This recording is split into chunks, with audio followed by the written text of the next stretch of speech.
Welcome to Sleepy Space Facts, your peaceful corner to fall asleep while learning about the mysteries of quantum physics and the nature of reality.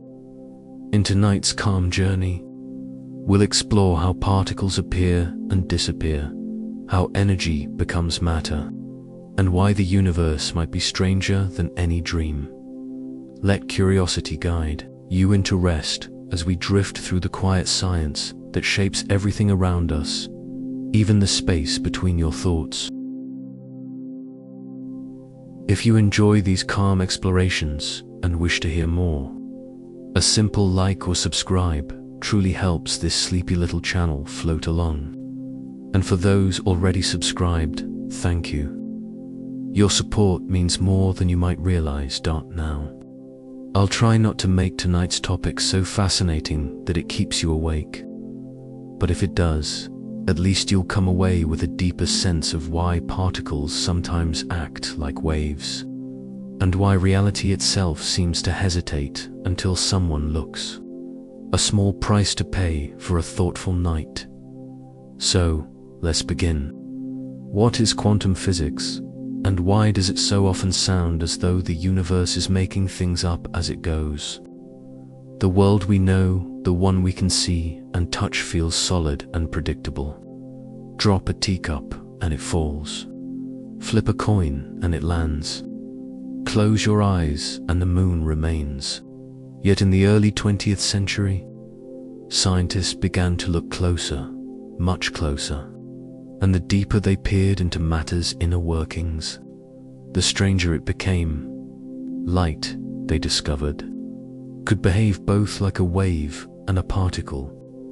Particles, it turned out, could exist in several places at once until they were measured.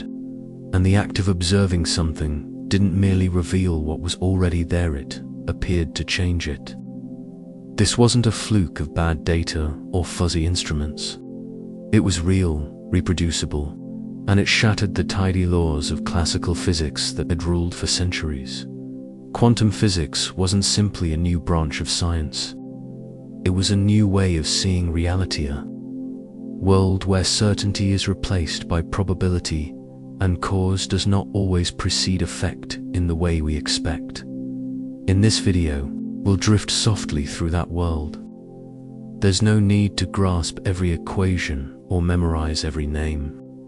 We'll move slowly, gently, one mystery at a time from the earliest puzzles that nudged scientists off their classical perch to the questions that still keep physicists awake at night. So tuck yourself in, close your eyes if you like, and let's explore a world where even emptiness isn't truly empty, and where everything you thought you knew about reality is only probably true. At the turn of the 20th century, physics felt almost complete. The laws of motion were established. Thermodynamics was tidy. Light fit neatly within electromagnetic theory. It was a golden age of certainty. Some scientists even believed the great questions had already been answered. Only a few odd bits remained, small imperfections, like dust in the corners of a well-swept room. One of those dusty corners involved a simple idea. What happens when you heat an object? Warm a piece of metal or a lump of coal and it glows, first red, then orange, then white, depending on temperature. This glow, called black body radiation, arises from how objects emit electromagnetic energy when heated. It was easy to observe and seemed like it should be easy to explain. Yet the mathematics refused to cooperate. Classical physics predicted something bizarre. As a black body's temperature increased, it should emit more and more energy at shorter wavelengths, particularly in the ultraviolet range. The problem was that this prediction led to infinite energy at high frequencies, an impossible scenario nicknamed the ultraviolet catastrophe. No amount of adjusting could stop the equations from spiraling into nonsense.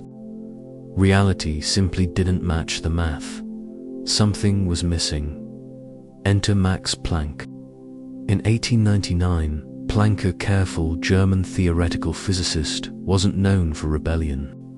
He firmly believed in the classical worldview, but he was also pragmatic, and when confronted with the black-body problem, he did something quietly revolutionary to fix the mathematics.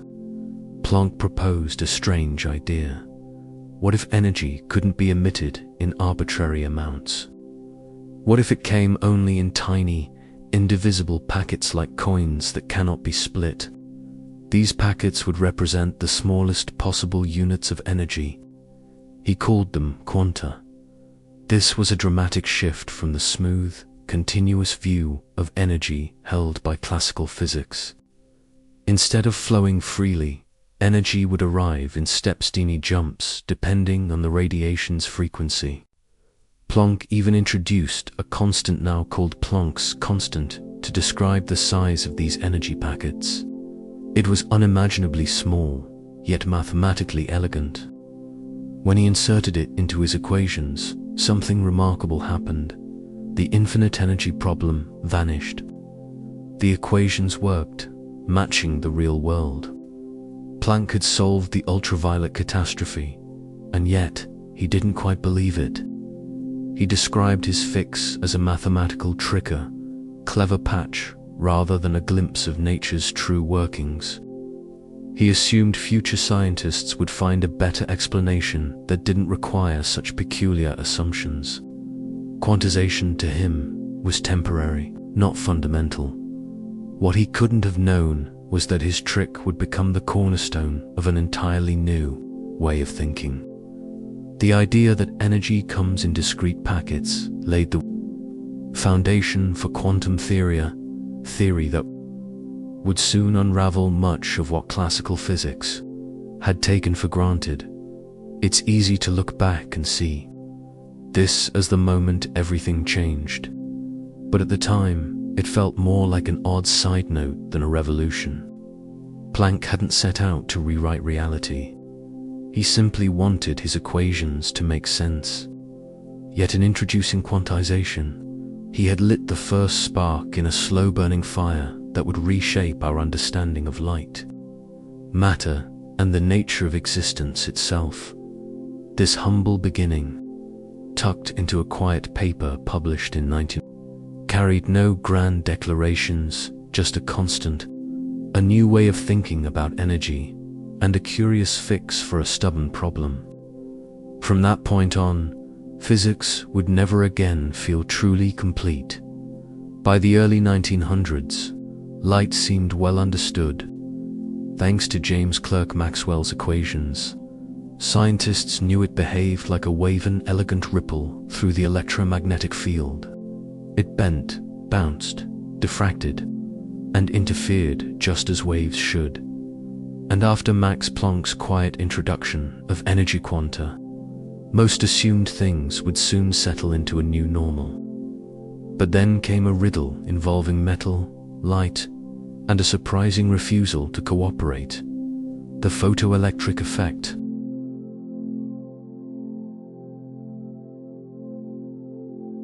It worked like this. When you shine light onto a metal surface, electrons can be ejected from that metal. The idea made sense. Light carries energy, and energy can knock electrons free. No mystery there. According to classical wave theory, increasing the brightness of the light should increase the energy transferred to the electrons. A brighter wave should shake electrons loose more effectively. That was the reasonable expectation, but that's not what happened. Experiments revealed something strange. Shining brighter light didn't always eject electrons with more energy. What mattered most was the light's frequency. If the frequency was below a certain threshold, even the brightest beam produced no electrons at all. But once the light rose above that frequency, even a faint beam could knock them loose with ease. The threshold was sharp, and it made no sense within classical physics. What had seemed a small inconsistency became a full-blown puzzle. Enter Albert Einstein. In 1905, his so-called miracle year, Einstein published a paper that changed everything. To explain the photoelectric effect, he proposed something bold. What if light wasn't purely a wave? What if, under certain circumstances, it behaved like a particle, a tiny packet of energy traveling in a straight line? Einstein suggested that light consisted of individual energy bundles, which he called quanta of light, later known as photons. Each photon carried a specific amount of energy determined by its frequency. If a photon had enough energy, it could knock an electron out of the metal. If it didn't, no amount of extra brightness would help. It was like trying to open a locked door with a handful of wrong keys. No matter how many you tried, none would fit. Einstein's idea built directly on Planck's earlier work, but went further. He wasn't treating energy packets as a mathematical convenience. He was claiming that light itself was made of them, a literal description of nature. It was a revolutionary thought, and not everyone liked it. Many physicists clung tightly to the wave model of light. After all, light clearly behaved like a wave. It diffracted, it interfered, it rippled. If light were made of particles, how could it also form those smooth wave patterns? Einstein didn't deny the wave nature of light. Instead, he suggested something far stranger. Light was both a wave and a particle. It could act like one or the other, depending on how you observed it. This dual nature wasn't an illusion. It was built into light itself. Imagine sunlight filtering through a window. It spreads and dances like a wave, bouncing off dust and glass. But if you zoomed in deeply enough, you'd find tiny photons, each carrying a discrete packet of energy, striking atoms one by one, changing the world in microscopic steps. This wave-particle duality is among the strangest ideas in all of physics, not because it's complicated, but because it challenges our basic categories of reality. In the classical world, something is either a wave or a particle, not both. Yet the quantum world doesn't ask our permission to make sense. Einstein's photon theory not only matched experimental results, it did so elegantly. The energy of each photon depended on its frequency, exactly as Planck had proposed. It explained perfectly why low-frequency light, no matter how intense, could not eject electrons. The photons simply lacked the necessary energy. The impact was enormous. In 1921, Einstein received the Nobel Prize, not for relativity as many assume, but for his explanation of the photoelectric effect. That's how fundamental the discovery was. Still, Einstein himself remained uneasy. He resisted the deeper probabilistic implications that came later. God does not play dice with the universe, he famously said. But dice or not, the rules were changing, and at their heart lay a strange truth. Light refused to fit into any tidy box. It came in quanta. It danced as a wave. It collided like a particle. It shimmered between states, revealing just enough to keep us wondering. What began as a simple experiment with metal and light ended up shaking the foundations of physics. Because if light could behave both continuously and discretely, what else might the universe be hiding in its quiet corners? Imagine setting up a simple table experiment. You place a flashlight at one end, cut to tiny slits in a piece of cardboard, and shine the light through them onto a screen behind. Hardly thrilling, and yet, this humble setup hides one of the most astonishing experiments ever performed. The double-slit experiment has become legendary, not for its complexity, but for its implications. Some physicists even joke that it's the most dramatic experiment of all time, starring a flashlight, two holes, and a piece of cardboard. Let's start with expectations. In the world of classical physics, waves and particles behave differently. Waves spread out and interfere with themselves. Picture ocean waves passing through two gaps in a barrier. They overlap on the far side, creating a pattern of peaks and troughs. That's interference. Now picture particles, tiny rubber balls fired at a wall with two slits. Some pass through the left slit, some the right. They don't interfere. On the screen behind, you'd expect to see two clusters of impacts, mirroring the two openings. So what happens when you do this with light? When scientists first passed light through to slits, it behaved like a wave, forming an interference pattern, alternating bright and dark bands caused by overlapping wave peaks and troughs. Perfectly wave-like. Then they turned down the light, using extremely sensitive detectors to release just one photon at a time. Each photon traveled toward the slits alone. You'd expect it to go through one slit or the other, right? Yet, when enough single photons accumulated on the screen, they formed the same interference pattern. Somehow, each photon behaved as though it had gone through both slits simultaneously and interfered with itself. How could a single photon interfere with itself? Was it splitting, ghost-like, through both paths at once? The results were undeniable. The interference pattern persisted even when particles were sent one at a time. Physicists then tried a natural next step to watch which slit each photon passed through. They added detectors at the openings, expecting to settle the question. Did the photon choose left or right? But the moment they observed the photons, the interference vanished.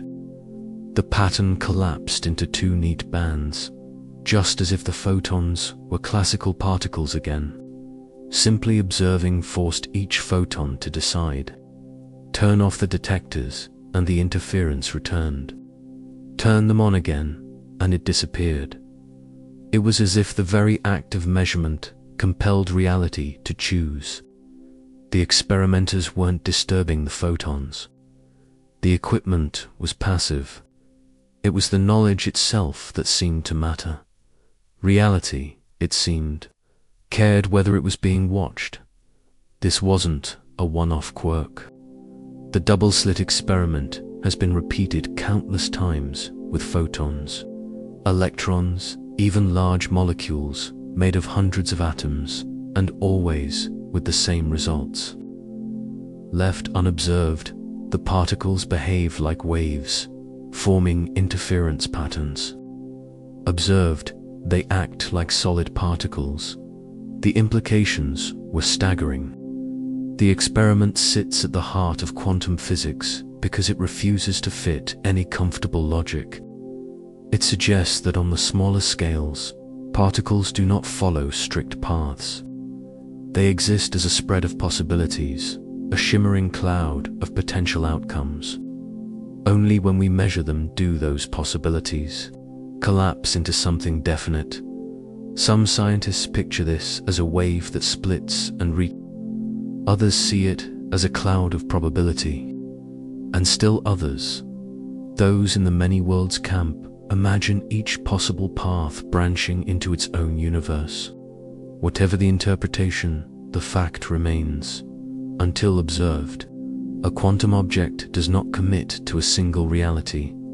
What began as a simple test of light became a profound lesson about existence itself.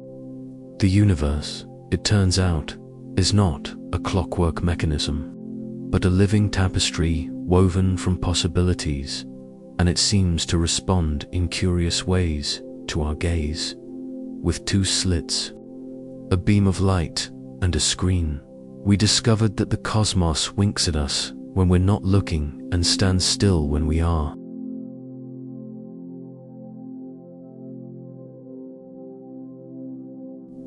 In the strange, whispering world of quantum physics, if there's one piece of mathematics that hums quietly through everything, It's Schrödinger's equation.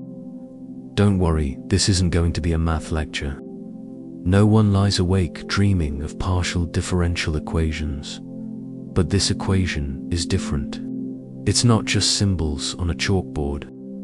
It is, in a way, the heartbeat of the quantum realm. Back in the 1920s, physicists were struggling to describe particles that refused to behave like ordinary particles. Electrons were showing wave-like patterns. Photons were behaving like probabilistic ghosts. Newton's laws no longer fit. The universe seemed to require a new kind of language. Enter Erwin Schrödinger. In 1926, he proposed an equation that described not only how particles move, but how their wave functions evolve through time. It was elegant, compact, and astonishingly powerful at its core. The equation tells a simple story, shows how a quantum system changes to understand it. We first need to grasp the idea of the wave function, usually written with the Greek letter psi. Think of it as a kind of mathematical whisper that contains everything knowable about a particle, where it might be, how likely it is to be there, and how it might move. The wave function doesn't give firm answers. It gives probabilities. In classical physics, a particle is a point following a clear path. In Schrödinger's world, it's a hazy ripple, a soft cloud of possibility. The equation shows how this cloud flows and evolves over time. And when we finally measure the particle, when we ask, "Where are you?" that wave collapses. The haze vanishes, and we get a single definite answer. "Here I am," says the universe. Just for that moment, this wave-based vision of reality was a complete break from the mechanical picture that had reigned since Newton. Instead of solid bodies tracing predictable orbits like planets, Schrödinger showed us fields of probability fluid, uncertain, and beautifully strange. Imagine you're blindfolded in a quiet room. Somewhere, a cat is padding softly. You can't see or hear it, but you toss tiny balls and listen to where they land. Over time, you build a picture of where the cat might be, areas of higher or lower likelihood. That mental map is like a wave function, not a snapshot of what is, but of what might be. Now imagine an equation that can tell you how that likelihood shifts with time. Perhaps the cat tends toward the warm corner or curls near a cushion. That's what Schrödinger's equation does, only for electrons instead of cats. The actual mathematics is smooth and continuous, allowing those waves of probability to ripple through space like patterns on water. It respects nature's symmetries, energy, momentum, time, but it has no love for certainty. It tells us what could happen, not what will happen. What makes it extraordinary is how well it works. Physicists have used Schrödinger's equation to explain the structure of atoms, the formation of molecules, the behavior of semiconductors, even the phenomenon of superconductivity. One of its great triumphs came with the hydrogen atom, the simplest of all. Before quantum mechanics, no one could explain why electrons stay in fixed orbits instead of spiraling into the nucleus. Schrödinger's equation revealed that electrons aren't little planets whizzing around. They form standing, wave-stable ripples of probability around the nucleus. These standing waves are the famous orbitals you've seen drawn in textbooks as misty clouds. They aren't just artistic illustrations. They describe the actual likelihood of finding an electron in a given place. So, electrons don't orbit, they reside. They dwell in zones of probability, held in graceful suspension by the mathematics of Schrödinger's equation. It's an astonishingly successful idea. The equation has predicted experiment after experiment with near-perfect accuracy. It remains one of science's most beautiful pieces of mathematics. Yet it's still abstract. You can't see or touch a wave function. It exists in the quiet realm of possibility. And then there's the philosophical side. What is a wave function, really? Is it something physical and actual part of reality, or just a description of our knowledge? Different interpretations of quantum mechanics argue endlessly about this, but the equation itself doesn't take sides. It simply works, whispering its predictions with unfailing precision. Even Schrödinger had mixed feelings. He was proud of the equation, yet uneasy about what it implied that things don't have definite properties until they're measured. His famous cat thought experiment was meant as a protest, a way to highlight the absurdity of that idea. Still, what he created changed everything. In a universe obsessed with yes and no, Schrödinger offered maybe. His equation doesn't command, it suggests. It flows like a tide through the uncertainty beneath everything at the tiniest scales. Motion isn't always motion, and position isn't always position. Certainty becomes a luxury, but through one elegant equation, we can still navigate the haze in the classical world of apples, bicycles, and bowling balls. You can know both where something is and how fast it's moving. A radar gun can measure a car's speed while GPS tells you its location. No paradox there. But in the quantum world, those certainties break down in the 1920s. Werner Heisenberg introduced a principle so subtle and so central that it still makes physicists pause. It's called the uncertainty principle, and it tells us there are limits to what we can know. Specifically, the more precisely we know a particle's position, the less precisely we can know its momentum and vice versa.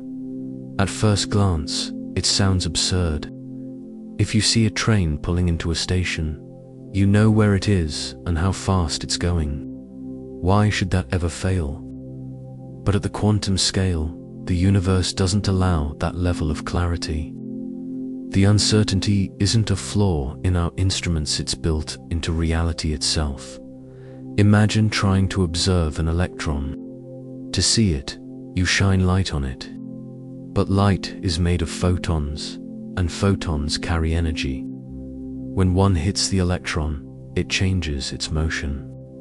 It's like trying to find a soap bubble by throwing tennis balls at it to find it, but you'll also destroy it. Yet Heisenberg's insight went deeper than that.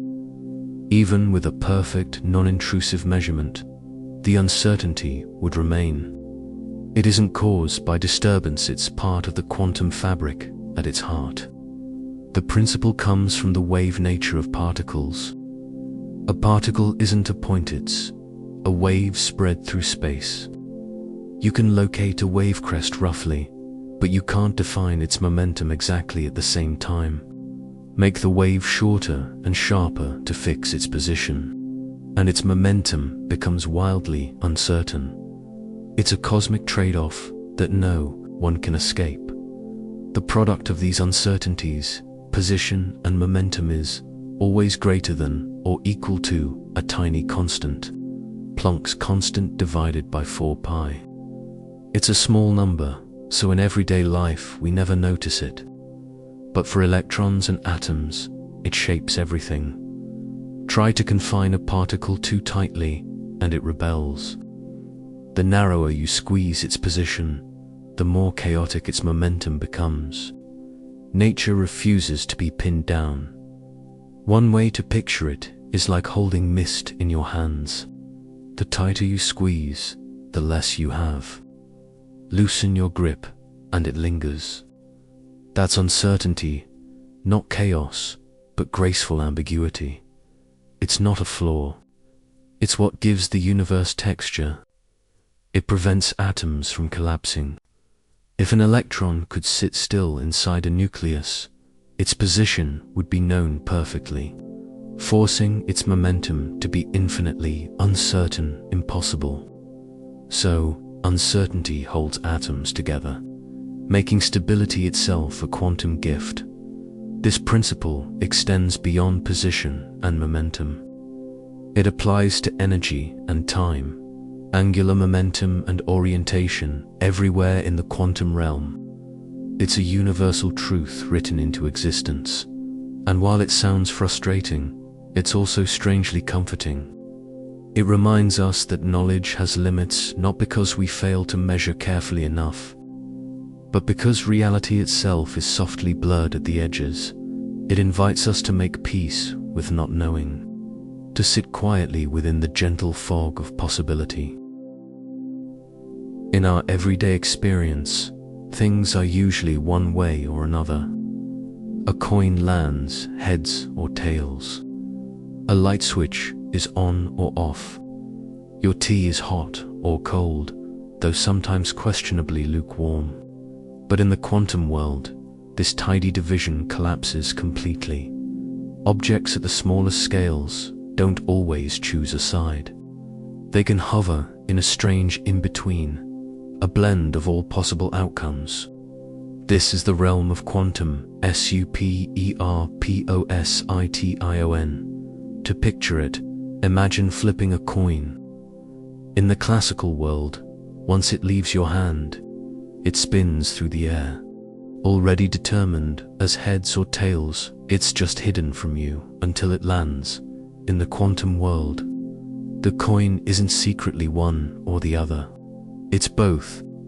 It exists in a superposed static mixture of all possibilities until you look. When you finally observe it, the superposition collapses. The quantum coin chooses, and your measurement becomes real. Before you looked, it wasn't undecided. It truly was both. That's the heart of superposition, and it's deeply strange. The idea was first introduced to describe the behavior of electrons and photons. Instead of following clear paths, these particles exist as wave functions, mathematical patterns of probability. Each possible state of spin, up or down, a photon going left or right, coexists in that function.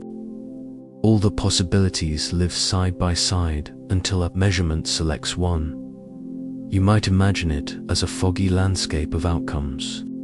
The particle isn't walking one path, smeared across every route it could take. The moment you interact with it, that fog snaps into a single form, like lightning revealing one ridge in the mist. This leads to one of the most famous thought experiments in physics, Schrödinger's cat. Imagine a sealed box containing a cat, a radioactive atom, a detector, and a vial of poison. If the atom decays, the detector triggers and releases the poison, killing the cat. If the atom doesn't decay, the cat survives. Quantum mechanics tells us that until you observe the atom, it exists in a superposition of decayed and not decayed states, which means, absurdly, the cat is both dead and alive until you open the box. Schrödinger didn't mean this to be taken literally. He was pointing out how bizarre it is to apply quantum rules to everyday objects. Yet the image stuck because it captures the essence of quantum indeterminacy in one haunting metaphor. Before observation, a system contains every possible outcome, all coexisting until one becomes real. Superposition isn't a flaw of quantum theory, it's one of its most powerful features. In fact, modern technologies depend on it. Take quantum computing. A classical computer stores information in bits that are either 0 or 1. A quantum computer uses qubits instead, and a qubit can exist in a superposition of both 0 and 1 simultaneously. It's not switching between them. It's truly both at once. This means a single qubit holds more information than a classical bit. And when multiple qubits become entangled, they can represent an enormous number of combined states. That's why quantum computers can, in theory, perform certain calculations vastly faster than traditional ones. They don't just process one possibility, they explore many at once. It's not magic. It's mathematics playing by quantum rules. Problems like molecular simulations or optimization tasks that would take classical computers centuries could, someday, become tractable through superposition and entanglement. Superposition also has practical uses beyond computation. In quantum cryptography, it helps ensure that messages can't be intercepted without detection. In quantum sensing, it allows scientists to measure infinitesimally small changes in magnetic or gravitational fields. But there's a catch. Superposition is delicate. A quantum system can lose its coherence when disturbed by the slightest interaction light, vibration, even a stray air molecule. The wave function collapses, and the fragile superposition disappears. This process, called dicoherence, is one of the biggest challenges in building stable quantum technologies. It's like trying to balance a feather on a pencil tip while someone breathes nearby. The more connected the system becomes to its environment, the faster its quantum behavior fades. That fragility makes superposition both mysterious and precious. It offers enormous potential but demands perfect stillness to survive, and beneath its technical uses lies a deeper philosophical question. If a particle can exist in multiple states at once, is that reality or just a reflection of what we know? Some interpretations of quantum mechanics suggest that the wave function represents our knowledge, a catalogue of possibilities. Others argue that it's physically real, that the particle truly is in several states until forced to choose. Either way, superposition teaches us something profound. It shows that opposites can coexist. A system can be this and that, here and there, yes and no, all at once. Reality, it seems, is not a single thread but a woven tapestry of possibilities, overlapping and unresolved until we observe them. It's strange and unsettling, but also beautiful, a reminder that the universe is not rigid but flexible, not mechanical but poetic. Imagine you have two gloves, one left-handed and one right-handed. You place each into a separate box and send one far away. You don't know which box holds which glove, but the moment you open one and see a left-handed glove, you instantly know the other must be right-handed. Nothing mysterious about that. The gloves were always one left and one right. Quantum entanglement, however, is nothing like that. Entangled particles aren't predetermined gloves. They're more like gloves that don't decide which hand they fit until after one box is opened. Whichever glove you check first somehow determines what the other will become. Instantly, no matter how far apart they are. It's not that the results are simply correlated. The properties themselves don't seem to exist until the moment of measurement. When you measure one, the other reacts instantly, as though connected by an invisible thread that stretches across space.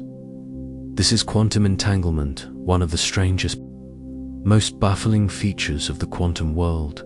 Here's how it works. When two particles interact in a certain way by being created together, colliding, or otherwise becoming linked, their quantum states become intertwined. Whatever happens to one affects the other, even when they're separated by vast distances. Imagine producing two photons, whose polarizations are uncertain until measured. One might turn out vertical, the other horizontal, but they don't decide beforehand. They remain in a shared superposition of all possible outcomes. Only when you measure one photon does its state become definite, and at that very instant, the other photon state becomes definite too. If one is measured in Paris and the other in Tokyo, they respond simultaneously, as if the universe updated both at once. Einstein famously called this spooky action at a distance. He didn't like it. He believed that physical processes should be local, that nothing could influence something far away, faster than light could travel. Relativity depends on that idea. To Einstein, the suggestion that two distant particles could coordinate outcomes instantly was unacceptable. He was convinced that quantum mechanics must be incomplete, that there must be hidden variables behind the scenes, quietly determining everything in advance. In 1935, together with Boris Podolsky and Nathan Rosen, Einstein published a paper arguing this exact point. If quantum theory really allowed such instant connections, they reasoned, something crucial must be missing. But decades later, experiments began to show that the quantum view was right all along. In the 1960s, physicist John Bell devised a clever mathematical test Bell's theorem. It showed that if local hidden variables existed, certain statistical patterns would appear in entanglement experiments. If not, the results would follow quantum predictions. Again and again, experiments favored quantum mechanics. Entangled particles behaved in ways no local theory could explain. The results were random yet perfectly correlated, as though the particles shared a hidden script written outside space and time. Still, this instant link can't be used to send messages faster than light. Nature protects causality. When you measure your particle, the outcome is random. You can't control it or use it to transmit information. The connection is real but unexploitable. Like two people flipping coins on opposite sides of the galaxy and always getting complementary results without ever speaking. Even more astonishingly, distance doesn't weaken it. Experiments have entangled photons across rooms, continents, and even between Earth and orbiting satellites, and the correlations remain flawless. So what exactly is entanglement? Is it a kind of invisible tether, a shared identity, or a network of information woven between particles? The truth is, no one fully knows. Different interpretations of quantum mechanics tell different stories. Some say entanglement reflects knowledge, our description of the system, not the system itself. Others suggest it reveals a deep, non-local fabric of reality, where separateness is an illusion. Some even propose that space and time themselves emerge from webs of entanglement, that it's not something that happens within space, but something that creates space. Whatever the truth, entanglement isn't just theoretical, it's practical. It forms the basis of quantum teleportation, where the quantum state of one particle can be transferred to another at a distance. It underlies quantum key distribution, enabling unbreakable encryption. If anyone tries to eavesdrop, the entanglement collapses and the interference is instantly detectable. In quantum computing, entanglement allows qubits to act together in intricate patterns that can't be reduced to individual parts. It's what gives quantum computers their extraordinary potential for parallelism and power. What once unnerved Einstein now powers some of the most advanced experiments on Earth. Entanglement reminds us that the universe is not a collection of isolated pieces, but an interwoven whole. Even when things appear separate, at the deepest level they may still be connected. You don't wake up entangled with your neighbor, or find your morning coffee reflecting the state of someone else's spoon. Yet, at the tiniest scales, this silent partnership between particles hums quietly everywhere, all the time. And perhaps that's the most beautiful part of all, that, even in a vast and silent cosmos, beneath the spaces between stars, there is still an echo of togetherness, instant, invisible, and unshakably real.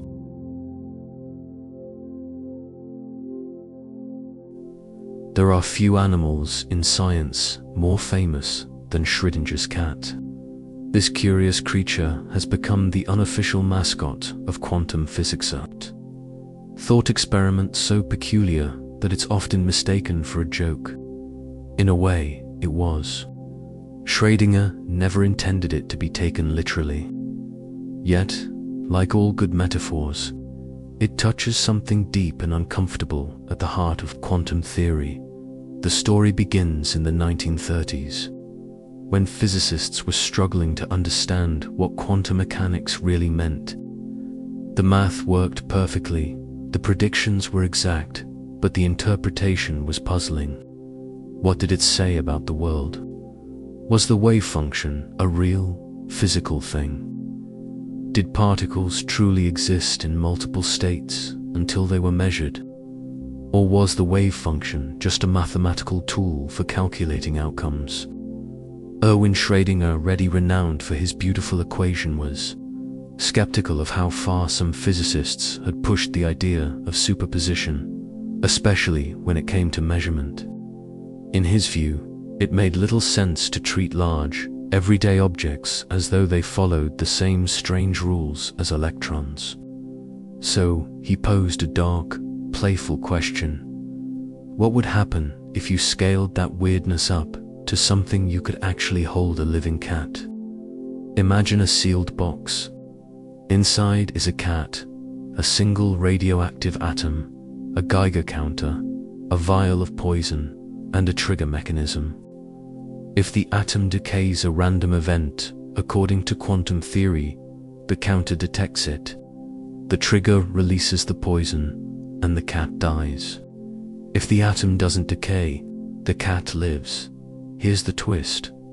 Quantum mechanics says that until the atom is observed, it exists in a superposition of decayed and not decayed. That means the entire system, the detector, the poison, and yes, the cat is also in a superposition. The cat is both alive and dead at the same time. Schrödinger never built the box. He wasn't suggesting an experiment. He was making a point.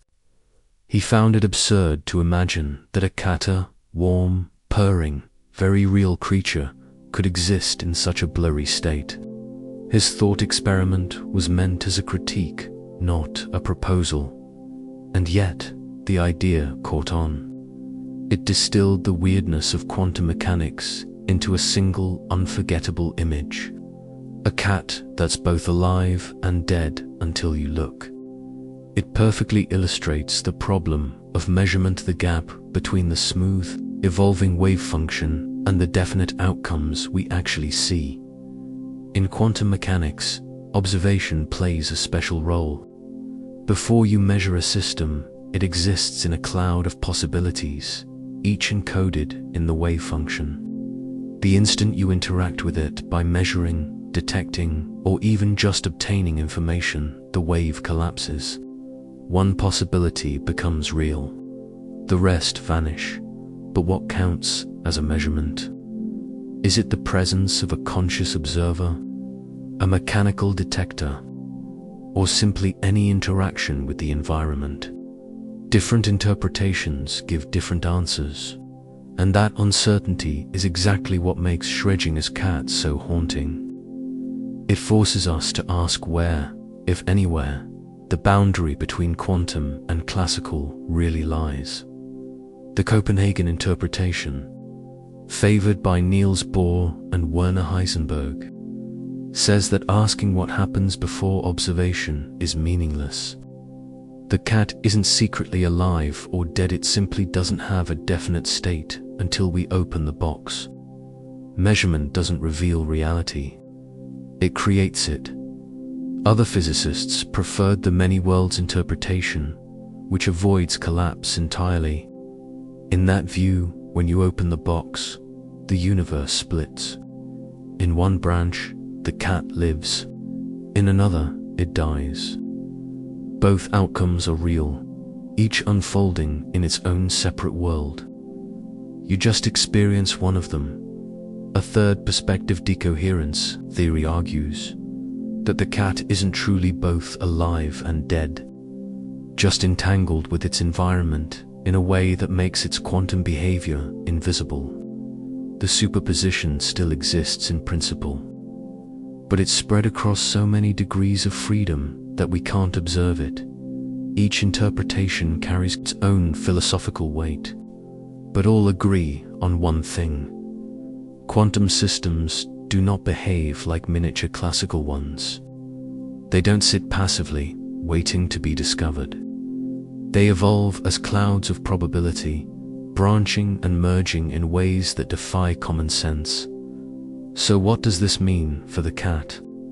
It means the box isn't just a container, it's the boundary between two worlds. Inside, quantum laws reign.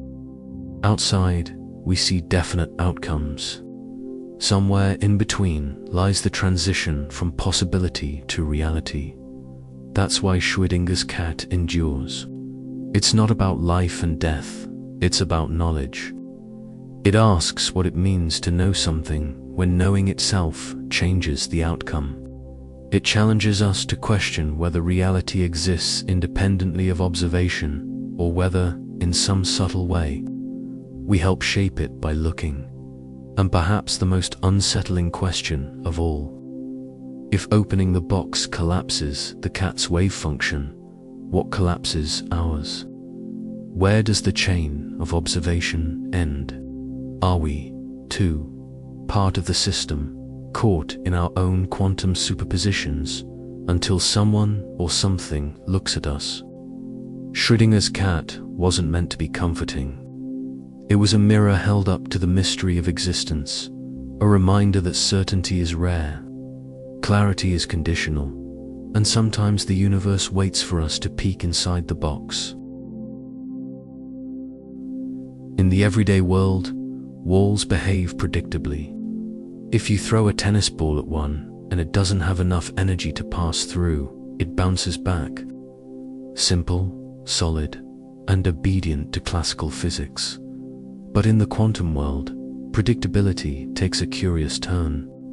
A particle can strike a wall, lack the energy to get through, and yet still appear on the other side without breaking, squeezing, or tunneling a hole.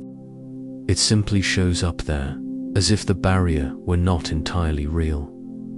This phenomenon is called quantum tunneling, and though it sounds impossible, it's measurable, repeatable, and absolutely fundamental to how the universe works. The explanation lies in the nature of wave functions. In quantum mechanics, a particle like an electron isn't a hard sphere, it's a wave of probability that fades gradually through space rather than stopping sharply. That means even in regions it shouldn't reach, the wave doesn't vanish entirely. It just weakens. Now imagine a particle approaching a barrier, region of space where the energy required to cross is greater than the energy it has. In classical physics, that's the end of the story. But the quantum wave doesn't stop at the wall. It stretches into it. The deeper it goes, the smaller the amplitude becomes, but not instantly to zero. And if the barrier is thin enough, that faint wave can emerge on the far side. If part of the wave survives the passage, there's a small but non-zero chance that the particle itself will appear there. The particle hasn't climbed over or smashed through, it's simply tunneled across the forbidden zone. It sounds like magic, but it's just math. Quantum tunneling isn't a rare curiosity, it's happening all the time. One of its most important roles is in radioactive decay. Some atomic nuclei are unstable and emit particles, like alpha particles made of 2 protons and 2 neutrons. According to classical physics, those particles don't have enough energy to escape the nucleus. Yet, they do. Inside the atom, their wave functions stretch toward the edges of the nuclear barrier. Occasionally, one tunnels through, escaping into the outside world. That's radioactive, decaying to bang, but a whisper through a wall. Without tunneling, many elements would remain forever locked in their nuclear prisons. The slow ticking of radioactive decay, the heat inside the Earth, the dating of ancient rock owes its existence to this ghostly quantum passage. Tunneling also fuels the stars in the heart of the Sun. Hydrogen nuclei are packed together under crushing pressure and intense heat. Yet even there, they don't have quite enough energy to overcome their mutual electric repulsion and fuse. According to classical calculations, fusion should happen far less often than it does. And yet, the Sun shines.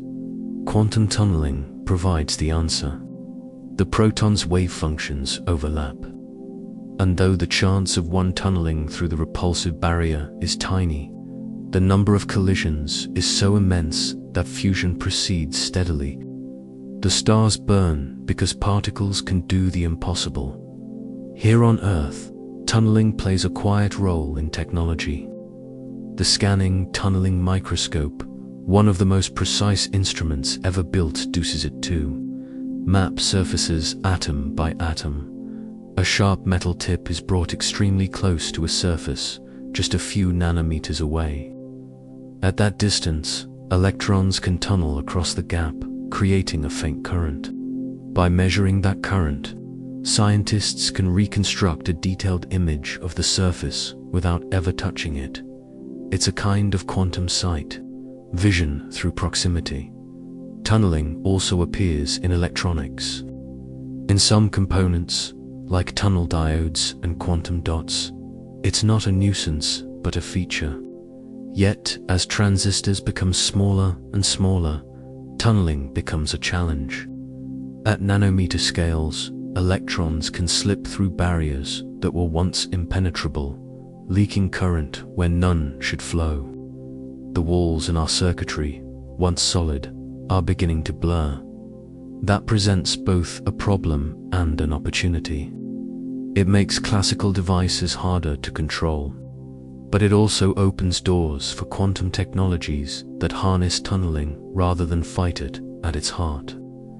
Tunneling reveals something profound about reality. We think of walls as absolute, of energy limits as firm, of space as divided into allowed and forbidden zones. But in the quantum world, boundaries are soft. Nothing is truly impassable. Everything is a matter of probability. A barrier doesn't say never, it says rarely, and given enough time, rarely becomes inevitably.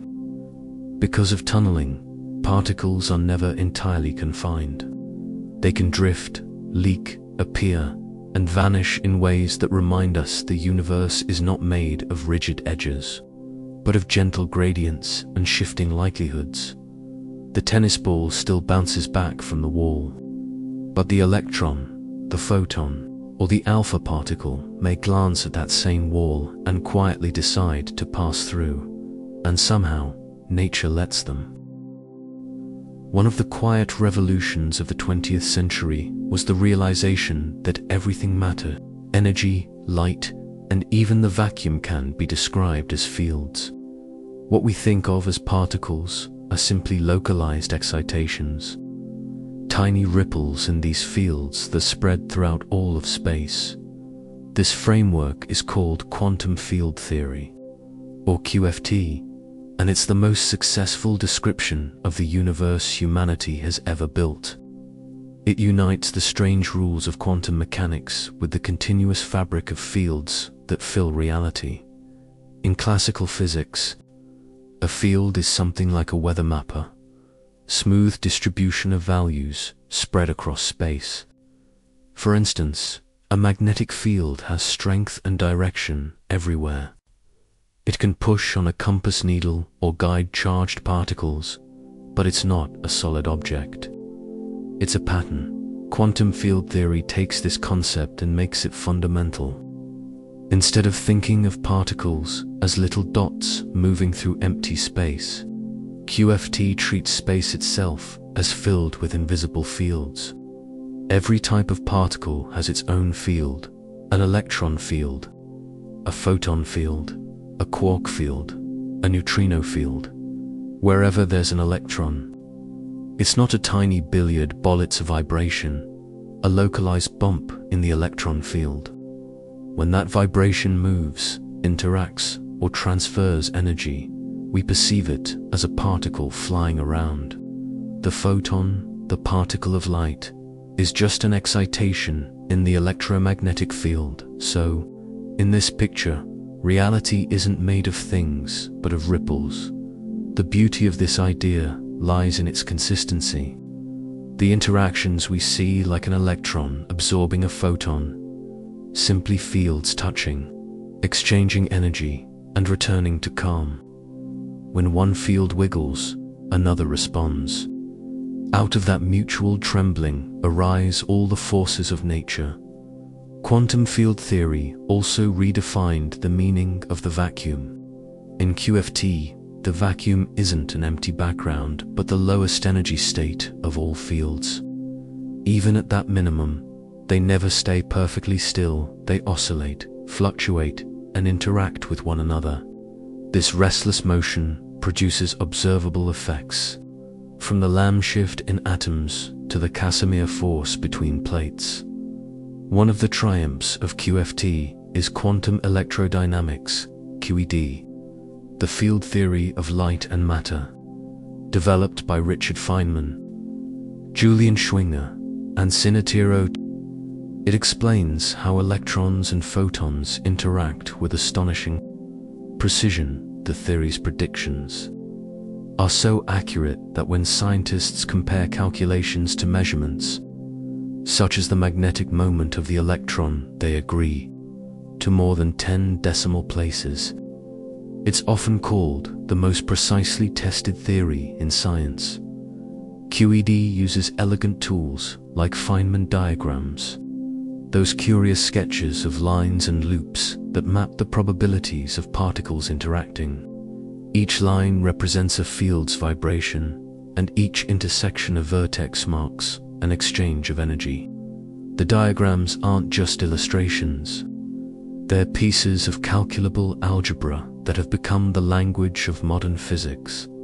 Beyond QED, quantum field theory extends to the strong and weak nuclear forces. The strong force, which binds quarks into protons and neutrons, is described by quantum chromodynamics, QCD. Its name comes from the whimsical color charge that quarks carry: red, green, or blue, not colors we can see, but abstract labels that keep the equations balanced. QCD explains why quarks are never found alone. The more you try to separate them, the stronger the force becomes, as though space itself resists the division. This phenomenon is called confinement, and it's the reason protons and neutrons remain stable. The weak force, meanwhile, governs radioactive decay and the reactions that power the sun. It's carried by heavy particles called W and Z bosons, discovered in the 1980s. When combined with Q, the weak force forms part of the electroweak theory, unified description showing that at high energies, these two forces merge into one. These three, the electromagnetic, weak, and strong interactions, form the backbone of the standard model of particle physics. It's our best description of how the fundamental particles behave and interact. The standard model includes a roster of familiar and exotic names: electrons, quarks, photons, neutrinos, gluons, and the Higgs boson. Each is a vibration in its respective field, and each follows the elegant mathematics of symmetry. The Higgs field, proposed in the 1960s and confirmed by the discovery of the Higgs boson in 2012, provides another layer of wonder. It pervades the universe, and as particles interact with it, they gain mass. Some interact strongly and become heavy, like the top quark. Others barely notice it, like the photon, which remains massless.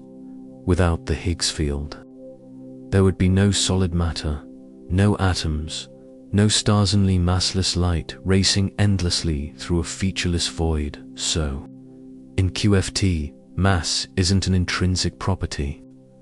It's a kind of resistance, a drag felt as particles move through the cosmic sea of the Higgs field. Quantum field theory is not just a model. It's the foundation beneath nearly every modern experiment in physics. From the behavior of electrons in semiconductors to the collisions inside the Large Hadron Collider, QFT explains it all. Yet, for all its success, it's incomplete. Gravity, the most familiar force, doesn't fit comfortably within it. General relativity describes gravity as the curvature of space-time, a smooth, continuous geometry. QFT, on the other hand, deals in discrete quanta and vibrating fields. Trying to merge the two leads to infinities and paradoxes. Physicists have spent decades searching for a unified framework, a quantum theory of gravity that would harmonize the large with the small. Ideas like string theory and loop quantum gravity attempt this, each proposing that space-time itself might be woven from microscopic loops or vibrating strings. If those theories are correct, then even space-time, the very stage of existence, isn't smooth, but granular. The fields we know may be melodies played on deeper, hidden instruments, but whether the ultimate truth lies in strings, loops, or something else entirely, quantum field theory remains our best working map of reality. It tells us that the world is not made of hard edges, but of music waves of energy playing through a cosmic field, harmonizing in ways our senses can only barely detect. And beneath the hum of that invisible symphony lies the quiet message that has echoed through all of quantum physics. The universe is not built from things, but from relationships, vibrations between fields, interactions between possibilities, the delicate balance of being and becoming.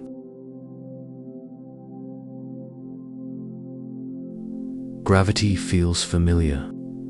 It's the pull that keeps your feet on the floor, the force that binds the planets to the sun, the quiet curve that shapes the paths of stars and galaxies. It seems simple, one of the first things we learn about the physical world. But when quantum mechanics arrived, it brought with it a puzzle that still hasn't been solved: how to make gravity and quantum physics agree. Einstein's general theory of relativity describes gravity not as a force, but as the curvature of space-time itself. Matter tells space how to bend, and space tells matter how to move. It's a breathtaking idea, graceful, geometric, and continuous. Quantum mechanics, meanwhile, describes a universe of probabilities, fluctuations, and discrete quanta. It works perfectly for the small electrons, photons, atoms. Yet the two theories, though both correct in their domains, speak very different languages. Relativity is smooth. Quantum mechanics is grainy. One deals with curves, the other with jumps. Bringing them together has been the central challenge of theoretical physics for nearly a century. If we try to quantize gravity to treat space-time itself as a quantum field, mathematics quickly collapses into infinities. The equations refuse to stay finite or renewable. It's as if nature resists being squeezed into a single description. Still, physicists have tried. One approach, called quantum gravity, aims to describe the gravitational field in the same way as other forces, as a field with its own quanta, hypothetical particles known as gravitons. These would be massless, traveling at the speed of light, and carrying the influence of gravity in tiny ripples through space. No one has ever detected a graviton, but if they exist, they would be unimaginably weak. Detecting one would require an experiment larger and more sensitive than any human construction could hope to achieve. Even so, the idea offers a bridger way to think of gravity in quantum terms. Another, more radical framework is string theory. Instead of treating particles as point-like dots, it proposes that everything is made of tiny, vibrating strings. Different vibration patterns correspond to different particles, and remarkably, the theory naturally includes a mode that behaves exactly like a graviton. In this picture, gravity isn't added on, it's built in. The geometry of space-time emerges from the harmonies of strings vibrating in higher dimensions beyond the familiar four. String theory is beautiful and mathematically rich, but it's also difficult to test. The scales at which its effects become visible are far beyond our current experimental reach. It may take centuries or entirely new tools to confirm whether it's the right path. There's another idea: loop quantum gravity. Instead of adding quantum rules to gravity, it tries to quantize space-time itself. In this view, space is not continuous, but woven from tiny loops, like a fabric of interlinked rings. The geometry of the universe arises from these loops, forming discrete chunks of volume and area at the smallest scales, the Planck length. About 1035, 1035, 1035. Meter space-time would no longer be smooth. It would shimmer with quantum granularity, like pixels on an infinite screen. Loop quantum gravity predicts that black holes and the early universe might behave differently from what relativity alone suggests. Inside a black hole, for instance, the infinite singularity at the center might be replaced by a region of extreme but finite density abounds, perhaps leading to another universe beyond. This idea connects with another frontier, the study of black holes. These mysterious objects are perfect laboratories for testing gravity and quantum theory side by side. According to general relativity, nothing can escape a black hole, not even light. Yet, in the 1970s, Stephen Hawking combined quantum mechanics with relativity to show that black holes aren't completely black. They emit a faint glow, now known as Hawking radiation. It happens because of the quantum vacuum. Near the event horizon, pairs of virtual particles constantly appear and vanish. Occasionally, one particle falls in while the other escapes, becoming real radiation. To conserve energy, the black hole loses a tiny bit of mass. Over immense timescales, it could evaporate completely. Hawking's discovery revealed a profound link between quantum mechanics, gravity, and thermodynamics. Black holes have temperature, entropy, and even obey laws similar to those of heat. They are not cold voids, but dynamic systems encoded with information. This leads to another deep puzzle, the black hole information paradox. If a black hole evaporates away, what happens to the information about everything that fell inside? Quantum mechanics insists that information can never be destroyed, but Hawking radiation seems to carry none of it. Decades of debate have followed. Some physicists propose that information is somehow encoded in the radiation. Others suggest it's stored on the event horizon itself, in a two-dimensional layer, a concept known as the holographic principle. According to this principle, everything inside a region of space could be described by information inscribed on its boundary, much like a hologram storing a three-dimensional image on a flat surface. If true, this idea would revolutionize our understanding of reality. It suggests that our universe might be a vast holographic projection, three-dimensional phenomena emerging from two-dimensional data at the edge of space-time. Though this sounds fantastical, The mathematics supporting it comes from serious research in string theory and black hole physics. It offers a possible bridge between quantum mechanics and gravity, uniting them in a shared geometric language. Whatever the final theory turns out to be, one thing seems certain: space-time is not as simple as it looks.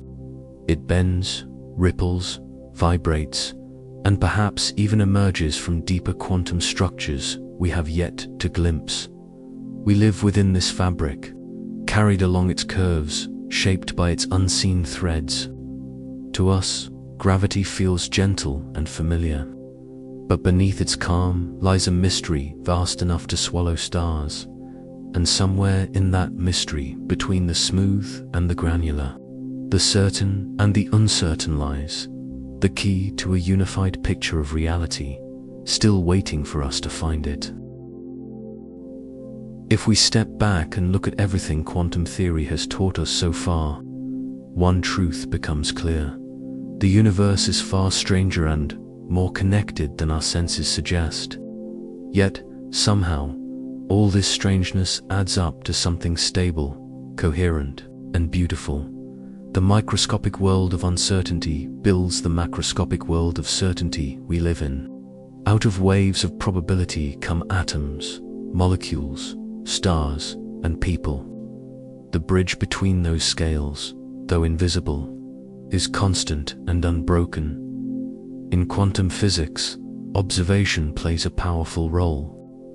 Not because the universe waits for human eyes to define it, but because measurement is the moment when possibilities resolve into outcomes. What we call reality is a tapestry of interactions, a web of relationships, where each act of measurement is a new thread woven into the whole. This leads to an idea both humbling and comforting. Perhaps reality isn't something that merely exists, but something that is continuously becoming. Some physicists go further, proposing that consciousness itself might play a role in how quantum events unfold. This isn't mysticism, it's an open question. When we measure, what exactly constitutes the act of observation? A machine, a human, a network of atoms interacting with light? The answer remains elusive. Others take a broader view. Consciousness doesn't collapse. Reality, it emerges from it. The brain, after all, is a quantum system, built from atoms whose behavior is governed by the same laws that rule electrons and photons. Thought and awareness may be the macroscopic echoes of microscopic probabilities, resolving in harmony, regardless of interpretation. The quantum world doesn't separate observer from observed. It reminds us that the two are deeply entwined. Every interaction is mutual. Every outcome a dialogue between system and environment. That same principle of connection scales up. Entanglement, the mysterious linking of particles across space, might not just be a quantum oddity, could be the foundation of everything we experience. Recent theoretical work suggests that the geometry of spacetime itself may arise from patterns of entanglement. In this view, space isn't a static arena in which events occurred, the result of quantum relationships knitting reality together. Distance and dimension emerge from how strongly things are entangled. It's a breathtaking thought that the fabric of the cosmos might be woven from threads of correlation, that here and there are just different patterns in the same universal web. Even time may not be as absolute as it seems. In relativity, time bends and stretches depending on motion and gravity. In quantum theory, time enters as a parameter in equations, but not always as something fundamental. Some physicists now wonder if time itself might be an emergent property born from change, entropy, and quantum interaction. Perhaps the universe doesn't flow through time at all. Perhaps time is the unfolding of relationships, one layer at a time. like the gentle turning of a cosmic page. As abstract as these ideas sound, they circle back to the same quiet truth we began with. Beneath all complexity lies simplicity, and beneath that simplicity lies mystery. The quantum world doesn't try to make sense in human terms, simply is. Yet, through careful observation and curiosity, we've learned to listen to its language, the hum of probability, the whisper of entanglement, the rhythm of uncertainty, from Planck's first quantized packets of light to Einstein's reluctant photons, to the wave-like electrons of Schrödinger and the entangled ghosts that so troubled Einstein. Each discovery has led us deeper into wonder, and still, every answer raises another question. Why does measurement collapse the wave? Why is the speed of light the same for all observers? Why does the universe prefer symmetry but occasionally break it? We may never know all the answers, but the search itself is part of what makes us human. Our minds are tuned for exploration, for building bridges between what we can see and what we can only imagine. Quantum physics reminds us that certainty is rare, but beauty thrives in uncertainty. It tells us that the world is built not from rigid laws alone, but from probabilities, potentials, and relationships. In that sense, it's a profoundly hopeful theory. It suggests that reality is flexible, that change is built into the fabric of existence, and that possibilities are never entirely lost, only waiting to be observed. So, as we drift toward sleep, let these ideas settle gently. Picture the universe as a vast sea of waves, each one tiny, fragile, and uncertain, yet together forming the grand harmony of everything that is. The stars above you, the atoms within you, the space between, all part of the same cosmic music. Vibrating softly through the stillness of time, close your eyes and listen. The universe hums quietly, and you are part of its song. And so, our long and gentle journey through the quantum universe comes to rest. What began as a mystery of glowing metal and strange equations has unfolded into a portrait of existence that is at once mathematical and poetic. It started with Max Planck, sitting in quiet frustration, searching for a way to explain why hot objects glow the way they do. His simple fixer, constant so tiny it almost seemed trivial, opened the door to everything that followed. Then came Einstein, turning light into particles, proving that energy arrives in indivisible quanta. He didn't just solve the photoelectric puzzle. He revealed that the universe itself comes in discrete notes, as though reality were written on a cosmic scale. Schrödinger and Heisenberg gave that scale its rhythm, the wave equation that let matter sing, and the uncertainty principle that set its limits. Together, they showed that knowledge and reality are never fully separate. We can never pin the world down completely. We can only trace the patterns it allows us to see. From there, the quantum story expanded outwards: entanglement, tunneling, the restless vacuum, and the invisible fields that ripple beneath all matter. Each idea stranger than the last, and yet every one tested, measured, confirmed. The strange became the ordinary. The impossible became the basis of our technology, our stars, our lives. Quantum mechanics gave us lasers, transistors, computers, and the glow of every modern screen. It taught us how the sun burns, how atoms bond, how time and space may rise from deeper patterns of information. It even suggested that the universe might be holographic, every part containing reflections of the whole.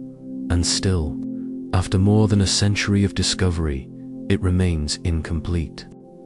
We know the laws that rule the small, and the laws that rule the large, but the bridge between them still eludes us. Somewhere between gravity's smooth curves and quantum theory's grainy dance lies a hidden unity waiting to be found. That mystery is not a failure. It is an invitation. The unknown keeps the universe alive. It gives science its pulse and the mind its wonder. We are not separate from it. We are made of it. Every atom in your body was once entangled in the hearts of stars, once part of the same universal wave. When you breathe, you exchange particles that have drifted through galaxies. When you think, you rearrange tiny quanta of energy that were born at the dawn of time. You are, in the most literal sense, a piece of the cosmos becoming aware of itself.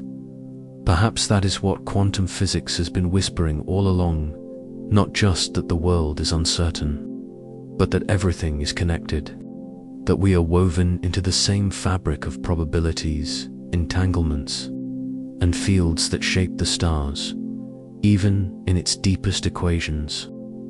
Quantum theory carries a quiet kindness. It tells us that possibility never ends.